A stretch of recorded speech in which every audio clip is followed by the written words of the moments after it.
So one thing that I was kind of wondering about you is, what advice would you give to somebody kind of in a similar position to you as a dad, maybe someone who's also has daughters or running a business? First of all, I would say, there's no manual that comes with a child when they're born. So I would say, go out there and learn. If you want to be an amazing dad, amazing mom, go do research. I remember reading books. I was having twin girls and I'm like, oh my God, I want to be the best dad I could be.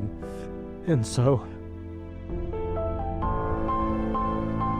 Hey, my name's Gary Lightfoot. I am the co-owner of Co-Pilot Coaching, and we coach business owners. But not only do we coach business owners, we love to coach life, health, wealth, relationships. And so I thought I'd take this opportunity today to introduce you to my beautiful daughter, Lauren. Hey, Lauren. Hi, guys. Welcome to the show.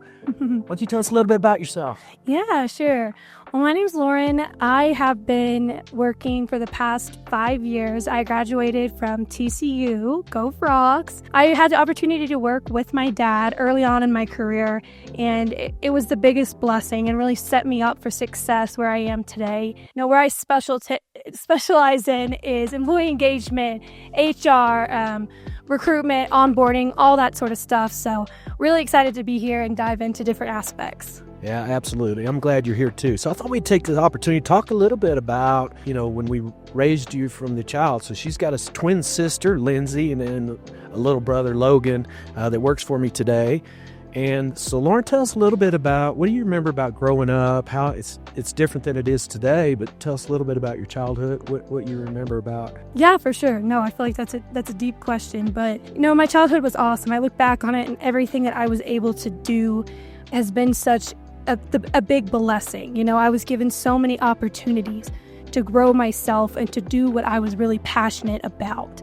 And so one of my favorite memories was playing ball. I played softball, and my dad actually had the opportunity to coach me. And so growing up, that was just such a special bond that we had and that we really embraced. Waking up at 6:30 every Saturday morning, I just couldn't wait. We would go right to the gas station.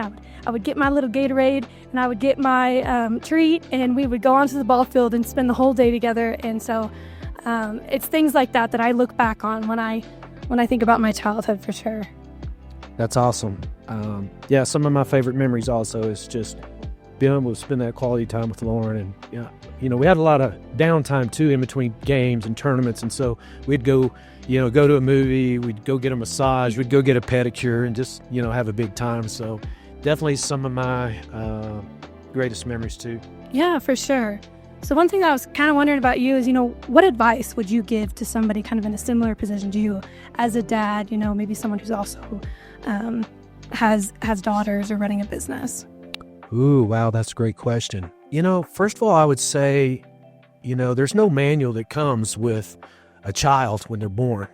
And, so I would say, go out there and learn. If you want to be an amazing dad, amazing mom, go do research. I remember reading books. I was having twin girls and I'm like, oh my God, I want to be the best dad I could be. And so,